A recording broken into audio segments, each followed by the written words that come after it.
CTET जुलाई 2024 के लिए science pedagogy से top 25 plus most important NCERT based question लेके आए हैं। ये जितने भी क्वेश्चन हैं ये आपके एग्जाम पॉइंट ऑफ व्यू से बहुत ज़्यादा महत्वपूर्ण है। आई होप आप लोग अच्छे होंगे। स्वागत है आपका श्रेष्ठ एजू एक्सप्रेस में। चलते हैं सीधे पहले क्वेश्चन की ओर। वीडियो अच्छा लगे तो वीडियो को लाइक करिएगा, दोस्तों में शेयर करिएगा। पहला क्वेश्चन देखिए क्या करा है।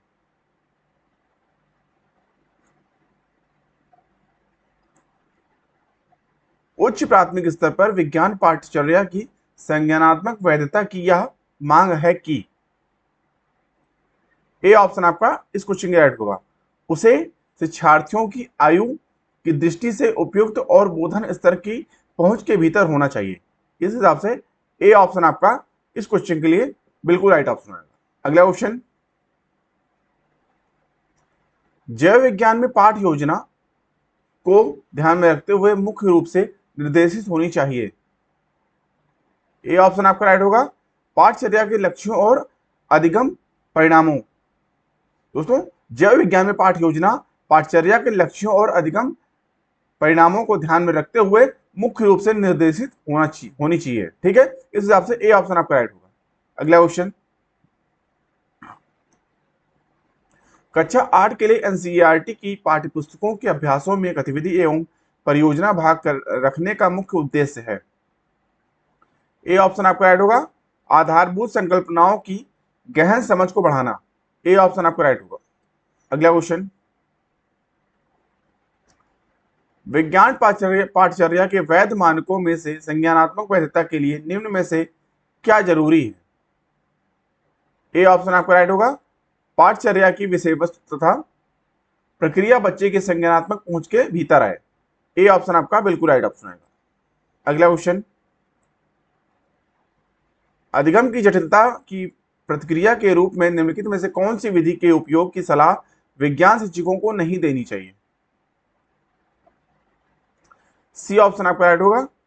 जटिल संकल्पनाओं को आरंभ करते समय विद्यार्थियों के चिंतन को प्रोत्साहित करने के लिए केवल मुक्त उत्तर वाले प्रश्नों को पूछना। सी ऑप्शन आपका राइट होगा। अगला क्वेश्चन, विज्ञान की कक्षा में निम्नलिखित गतिविधियों में से किसका सबसे कम शैक्षिक मूल्य है। बी ऑप्शन आपका राइट होगा, डिजाइन बनाना। अगला क्वेश्चन, उच्च प्राथमिक स्तर की कक्षाओं की एनसीईआरटी की पुस्तकों में दैनिक जीवन से संबंधित व्यापक संख्या के प्रश्न शामिल किए गए हैं जिन्हें हल नहीं किया गया है। ऐसा इसलिए किया गया है ताकि डी ऑप्शन आपका राइट होगा। शिक्षार्थी विभिन्न स्रोतों की खोज करते हुए इन प्रश्नों के उत्तर प्राप्त कर सके। डी ऑप्शन आपका राइट होगा। अगला क्वेश्चन, गीता कक्षा 8 के छात्रों को मानव नेत्र विषय पढ़ाने के लिए पाठ्य योजना बना रही है।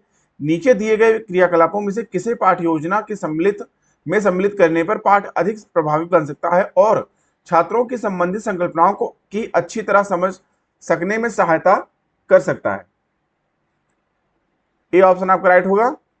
छात्रों के क्रियाकलापों और कक्षा में पारस्परिक प्रश्नोत्तर का उपयोग करना। ए ऑप्शन आपका बिल्कुल राइट ऑप्शन है। अगला क्वेश्चन,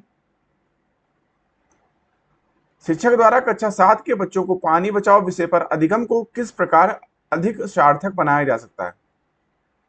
डी ऑप्शन आपका राइट होगा।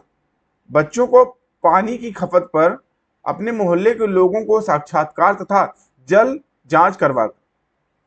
डी ऑप्शन आपका राइट होगा। अगला क्वेश्चन, सोमिया अक्सर अपनी कक्षा 7 के विद्यार्थियों को क्षेत्र भ्रमण पर ले जाती है। इसके उद्देश्य क्या हो सकता है या सकते हैं।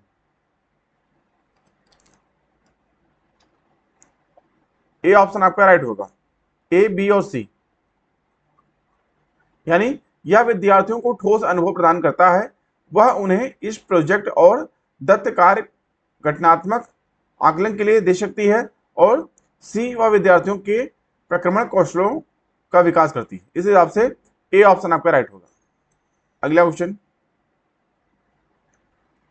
हर कक्षा 6 के शिक्षार्थियों को घूर्णन गति पढ़ाना चाहता है। निम्नलिखित में से कौन सी सबसे अच्छी विधा होगी। बी ऑप्शन आपका राइट होगा। गतिविधि आधारित शिक्षण। अगला क्वेश्चन,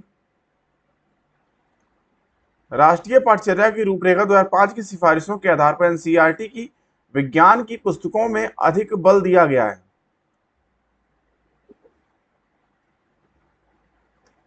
डी ऑप्शन आपका राइट होगा, पहला व तीसरा। यानी रटने की प्रवृत्ति को हतोत्साहित करने पर, छात्रों को सक्रिय अधिगम अनुभव प्रदान करने पर। इस हिसाब से डी ऑप्शन आपका राइट होगा। अगला क्वेश्चन,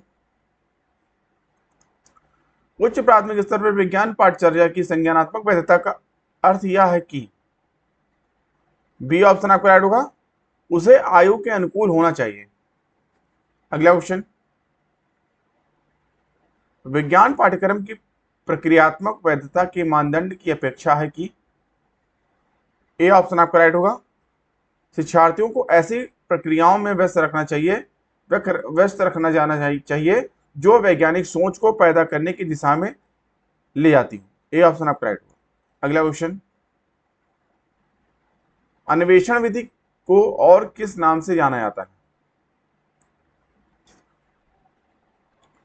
सी ऑप्शन आपका राइट होगा, ह्यूरिस्टिक विधि। अगला क्वेश्चन, सरसों का पुष्प पढ़ाते हुए निम्नलिखित में सर्वाधिक उपयुक्त पद्धति कौन सी है? सी ऑप्शन आपका राइट होगा, छेद भ्रमण पद्धति। अगला क्वेश्चन, पाठ योजना में सबसे पहले क्या निर्धारित किया जाता है? ए ऑप्शन आपका राइट होगा, उद्देश्य। अगला क्वेश्चन, कक्षा 6 में पदार्थों का पृथक्करण विषय सबसे अधिक प्रभावी ढंग से किस प्रकार पढ़ाया जा सकता है? बी ऑप्शन आपका राइट होगा, शिक्षार्थियों द्वारा हस्तसिद्ध क्रियाकलापों को कराकर। अगला क्वेश्चन, वंदना की रुचि कक्षा 8 के शिक्षार्थियों द्वारा विज्ञान के प्रक्रमण कौशलों के अर्जन पर अधिक ध्यान केंद्रित करने में है। सूक्ष्म जीव पर आधारित प्रक्रमण को पढ़ाने के लिए उसे निम्न में से कौन से पद्धति संयोजन को प्राथमिकता देनी चाहिए? बी ऑप्शन आपका राइट होगा, परियोजना कम प्रयोगशाला पद्धति। अगला क्वेश्चन, निम्नलिखित में से कौन सी परिस्थिति शिक्षार्थियों को ज्ञान की खोज के लिए सर्वोत्तम अवसर प्रदान करती है? डी ऑप्शन आपका राइट होगा, विद्यार्थी दी गई सामग्रियों को स्वयं बनाए, बंद विद्युत परिपथ में रखकर उन पर चालक और अचालक यानी विद्युत रोधी के लेबल लगा के रख रहे हैं। डी ऑप्शन आपका राइट होगा। अगला क्वेश्चन, निम्नलिखित प्रश्नों में से कौन सा मुक्त अंत वाला प्रश्न है? सी ऑप्शन आपका राइट होगा, मान लीजिए कि यदि चंद्रमा अपना स्वयं का प्रकाश उत्सर्जित करता तो क्या तब भी इसकी कलाएं होती? सी ऑप्शन आपका राइट होगा। अगला क्वेश्चन, नीचे दिए गए प्रश्नों में से कौन सा मुक्त अंत वाला प्रश्न है? सी ऑप्शन आपका राइट होगा, यदि घर्षण बल ना हो तो क्या होगा? अगला क्वेश्चन, नीचे दी गई कौन सी परिस्थिति विद्यार्थियों को ज्ञान की खोज के लिए सर्वोत्तम अवसर प्रदान करती है? डी ऑप्शन आपका राइट होगा, विद्यार्थियों को अंकुरण से संबद्ध तथ्यों की प्रयोग के द्वारा खोज करने के लिए प्रोत्साहित करना। डी ऑप्शन आपका राइट होगा। अगला क्वेश्चन, एक शिक्षक कक्षा 7 के विद्यार्थियों से निम्नलिखित प्रश्न पूछता है। एक फ्रिज से बर्फ के 2 समान घनाभ लिए जाते हैं, उनमें से एक को चूर्णित किया जाता है और दूसरे को ऐसा ही छोड़ दिया जाता है। यह देखा गया कि चूर्णित बर्फ जल्दी पिघलती है, इसका क्या कारण हो सकता है? डी ऑप्शन आपका राइट होगा, परिकल्पना करना। अगला क्वेश्चन, निम्नलिखित में से मुक्त अंत वाला अथवा वाले प्रश्न को पहचानिए।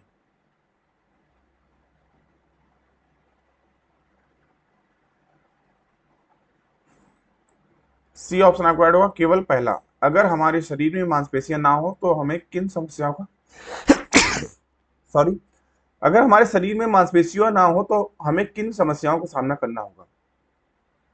ए ऑप्शन आपका मतलब इसमें राइट होगा, केवल पहला। अगला क्वेश्चन, और हमेशा की तरह आज का प्रश्न इस वीडियो लेक्चर का लास्ट का आपके लिए क्वेश्चन क्या है आज का, निम्नलिखित में से क्या बच्चों में समालोचनात्मक चिंतन को बढ़ावा दे सकता है? बच्चों को पाठ्यपुस्तक के अंत में दिए गए अधिगम विस्तार को पढ़ने के लिए कहना, या बी, बच्चों को समूह में आपस में चर्चा और उसके उपरांत बड़े समूह में साझा करने को कहना, या सी, शिक्षक के द्वारा प्रयोग का प्रदर्शन, या डी, बच्चों से कक्षा में विज्ञान की पाठ्यपुस्तक को पढ़ने के लिए कहना। इस क्वेश्चन का जवाब आपको कमेंट बॉक्स में करना है। अभी के लिए इतना ही। आई होप आपको वीडियो अच्छा लगा होगा। वीडियो अच्छा लगा हो दोस्तों, वीडियो को लाइक करिए, दोस्तों में शेयर करिए, साथ ही साथ चैनल को सब्सक्राइब करना ना भूलें, जिससे चैनल में आने वाले सभी प्रकार के इंपॉर्टेंट वीडियो के नोटिफिकेशन आपको टाइमली मिलते रहे। अभी की वीडियो को देखने के लिए धन्यवाद। मिलते हैं नेक्स्ट वीडियो के, तब तक के लिए थैंक यू। जय हिंद।